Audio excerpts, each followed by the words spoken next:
The phrase game changer is one of the most overused terms in the pressure washing industry, but I think I found something that actually meets that standard. This is the new switch tip from Rutland Pumps.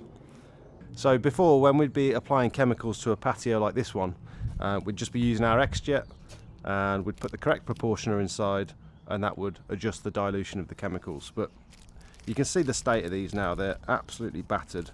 Just trying to get them in and out of this little insert at the bottom, you need a pair of pliers. I just dropped one. Yeah. Oh, that's absolutely classic, isn't it? And you end up losing them, you drop them inside the van, and that one, that doesn't even have its nib on anymore. They just get absolutely destroyed. There's probably about 6 or 7 missing out of there goes another one. Probably 6 or 7 missing out of this pack. And it means the ones that you use most regularly are the ones that get lost first or destroyed quickly. And it means you've just got to change the dilution ratio to something that isn't really what you want. So this solves that issue in a really neat and effective way. So with the switch tip, you have the different size proportioners built in to this little adjustment here. You've also got a closed position, which I didn't realise until I saw this at the cleaning expo. Having spoken to customers mainly about what tips they used, and since most people only use the first 3 or 4 up to about the red, it was just a case of, okay, so how do we get rid of the ball valve that we've been using on the system already, on the quick releases, to get rid of the ball valves and integrate the chemical tips. So why don't you need the ball valve anymore? Because you've got on here, the 6 positions are obviously wide open, which has got an open bore. No proportioner. Closed, which gets rid of the ball valve, so you don't... I didn't know you had a closed position. Yeah, no, we've got a closed position, so now we don't have to have the ball valve, and then we've got the first 4 sizes on, and you just click between. Mate, this is such an innovation, and I swear the amount of proportioners that I've lost, and yeah, I know, or broken trying to get in and out. I mean, it's because the only way is with a pair of pliers, or putting it in your mouth, which is what most, and then you've got biocide in your mouth. So it's. And to be honest, I obviously paid the show price yesterday, 75 odd quid. You can't go wrong. Like, it's literally one of the best pieces of kit I think I've seen at the show, honestly. And this now pops really easily onto the bottom of your X-Jet. So the new X-Jets come with like a brass barbed fitting on here, which I don't think it's as good, because we use this so often for just rinsing down windows and rinsing off the driveways and the bins and stuff, that it's really convenient just to be able to pop that on and off, give it a quick rinse, pop it back on to carry on using your chemical. And with that brass barb fitting, it means you have to like undo a wing nut that's gone all rusty and horrible, and you have to really pull it off, and you can end up destroying the end of the wing nut and stuff, and it's just really not convenient at all. The other thing I've done to make our life a little bit easier is, because we're drawing straight from a barrel, I've drilled a hole in an old cap that I had left over from an old empty hypo barrel, and it's just snug enough where it'll keep the hose in position, and that means that I can adjust it to whatever size barrel I'm using to make sure it's touching the bottom, because quite a common issue, this hose can twist and spiral back up, so if you push it in too far, you'll end up having the hose in this position inside the barrel, and it's not drawing any chemical, it's just drawing air. So I set it to the right height there, and then I can just pop it in like that, and that's perfect now. The other thing that I'll do is drill a little breather hole in the top of the cap, because if this was an airtight seal on this barrel, it's gradually going to get squeezed in and create a vacuum, and it's going to be harder and harder to draw the chemical, and so you need a little bit of pressure release on the top of the cap there. So we're going to get started on this patio now. I'm actually going to take this off because this is a new jumper, and just by dragging a bit of hypo over the front of it, I've stained it already. So we're going to give this a clean, ready for sealing next week, and I'll show you how the switch tip works.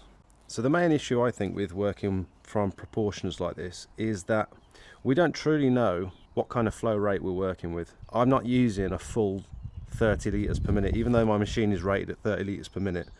I'm using it on low revs, I'm turning the pressure down, so I'm potentially only running at 15 litres per minute, and so that changes the dilution ratio quite a bit, and I've got no way of knowing really other than guessing. So I'd like to see some sort of solution for that. What I'd like to see, and I think the team at Rutland Pumps could be the ones to get it done, I'd like to see some sort of flow meter either on the trigger or on the end of the pump. It would have to be like a high pressure flow meter so that you could measure exactly how much water's coming out at the end of the pump, even after you've adjusted the pressure and the revs and stuff. And that way we'd have a more accurate gauge of how much chemical we're putting down onto the surface. I'd love to see that as like a standard on all machines going forward, but I don't know how expensive or how doable that is. So all I'm going to do now is go around and pre-wet any surfaces that I don't want to get hypo on. So I'm going to go around and wet the windows. I'm going to wet all these. I'm going to wet all the sleepers.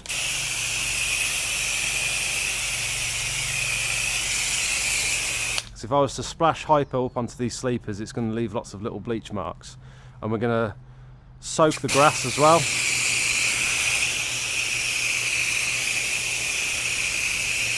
If we pre-wet the grass, it's not going to absorb any of that chemical afterwards, and we'll just keep it wet throughout the process as well, just to be extra sure that it's not going to burn the grass. Go around and do the windows as well. It's not such a big deal with this white PVC, but if you have like aluminium or zinc framing on the window sills or the window frames, it could potentially like etch the zinc. And so it's always a good practice if you're putting chemicals down to just keep the windows wet.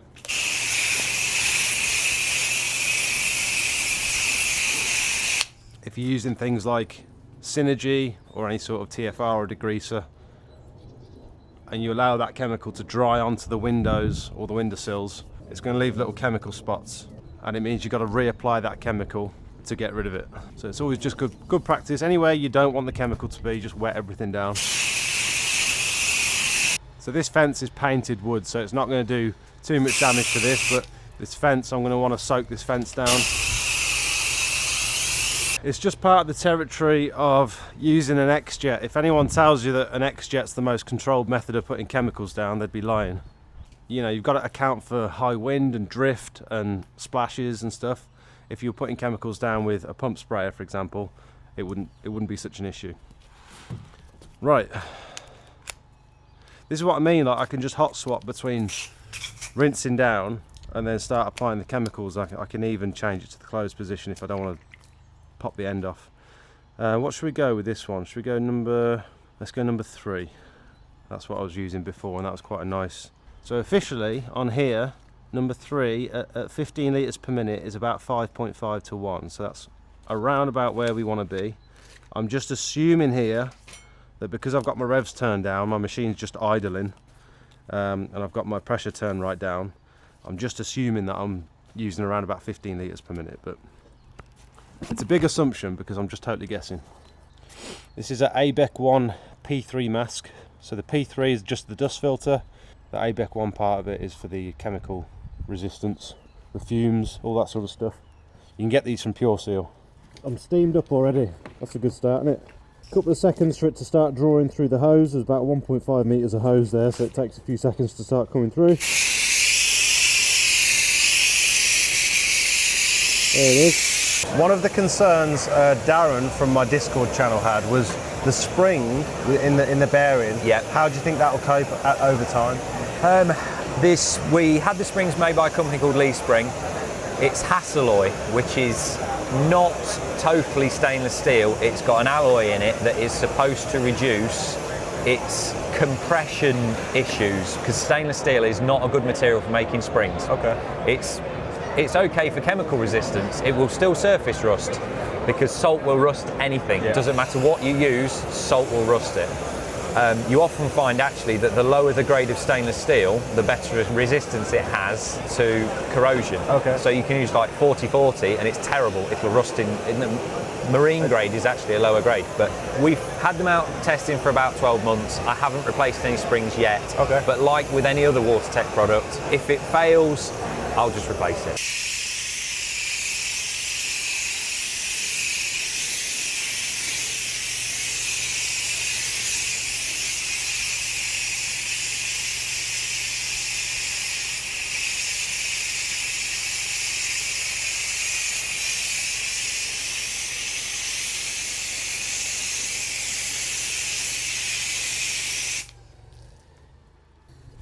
this hose is still full of hypo, and so if you were to put that down onto the grass, you're still going to get hypo coming out the end of there.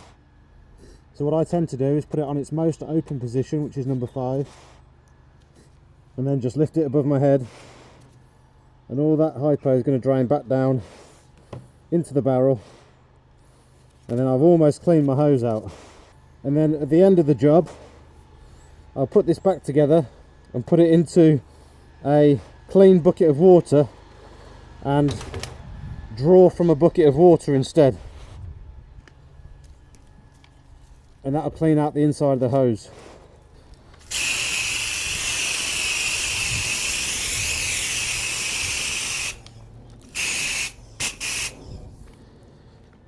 Right then, now we sweep.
Now again, like I said earlier, the other great thing about having an X-Jet is that you can use it for rinsing down.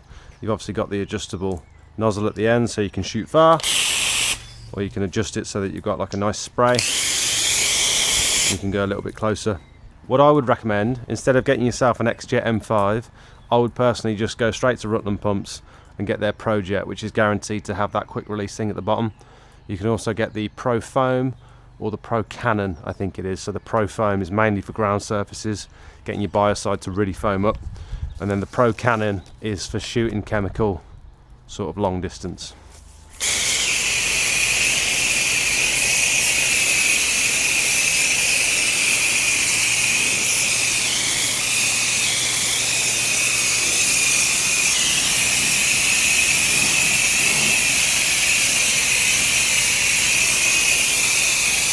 Just been raining, now the sun's come out. This country, man. I wasn't expecting such a transformation on this patio because we biocided it earlier last year, so it still looks pretty good. It's quite a new patio, but the hypo's really brought the colours out. Look at that one. That's beautiful, that is. Like a rainbow. It's like a bloody rainbow. We're going to be sealing this next week, and this is a really good foundation for sealing now. It looks beautiful. It's only took about half an hour, isn't it? I also think this is the most effective way of maintaining a patio. This is only laid about 2 years ago, and so we didn't want to seal it too quickly, but also it's had that jointing compound, the brushing jointing compound, and so we've let the chemicals do the majority of the work, and then we've just gone in with a super light low pressure surface clean just to get it does make a difference. Just soft washing this patio wouldn't have brought it up as well as this.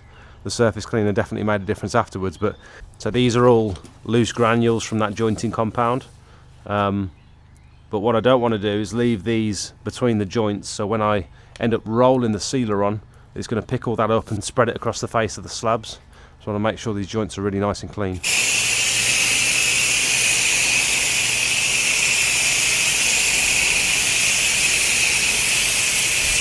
We're all done with this one. Doesn't that look absolutely lovely? Really brought some of those colours back.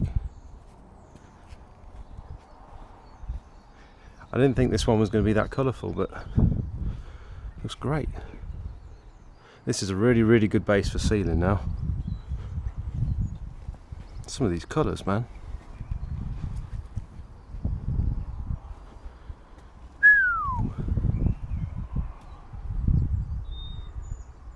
So now all I'm going to do is put this into a clean bucket of water, and I want it on the most open setting, so number 5. It's going to pull the most water through.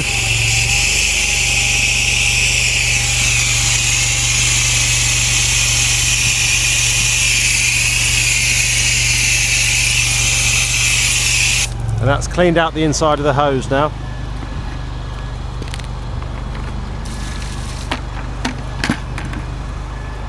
And that's ready to be packed away.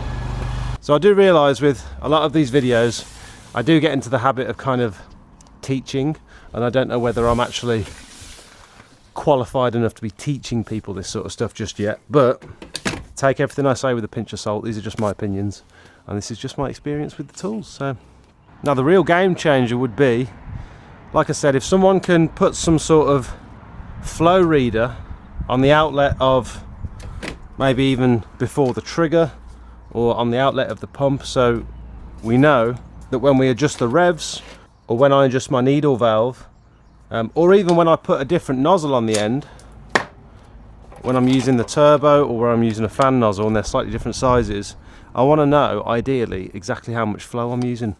I can tell how much pressure I'm using from the pressure gauge, but I don't know how much flow is coming out. That would be a really good way of matching the flow of your machine to the customer's tap, because if you know how much flow is coming out the customer's tap, you can adjust your machine so that it's using the same, so that your buffer tank never really goes down. I think that'd be ideal. That's a little challenge for Rutland Pumps, see if they can get something like that done. Thanks for watching the video. See you on the next one. Bye.